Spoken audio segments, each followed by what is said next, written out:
السلام علیکم میرے سبھی ویورز، ہم نے قرآن پاک کا ترجمہ اور تفسیر سٹارٹ کی ہے۔ آپ لوگ بھی اگر یوٹیوب پر ٹائم ضائع کرنے سے بہتر کچھ سیکھنا چاہتے ہیں تو ہمارے ساتھ قرآن پاک کا ترجمہ شروع کر سکتے ہیں۔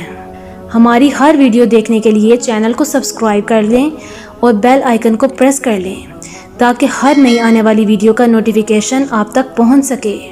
اور اگر آپ نے ابھی تک باقی صورتوں کا ترجمہ نہیں دیکھا تو چینل میں جا کر قرآن ترجمہ اور تفسیر پلے لسٹ میں سے باقی سبھی صورتوں کا ترجمہ دیکھ سکتے ہیں۔ شکریہ۔ بسم اللہ الرحمن الرحیم۔ شروع کرتی ہوں اللہ کے نام سے جو بڑا مہربان اور نہایت رحم کرنے والا ہے۔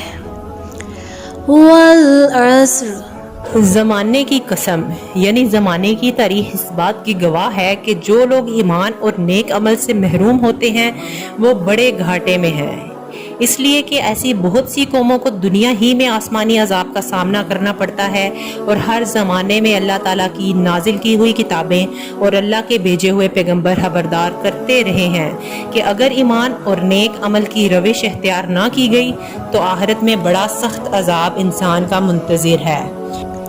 ان الانسان لفی خسر، انسان در حقیقت بڑے گھاٹے میں ہے، الا الذین آمنوا وعملوا الصالحات وتواصوا بالحق وتواصوا بالصبر، سوائے ان لوگوں کے جو ایمان لائیں اور نیک عمل کریں اور ایک دوسرے کو حق بات کی نصیحت کریں اور ایک دوسرے کو صبر کی نصیحت کریں۔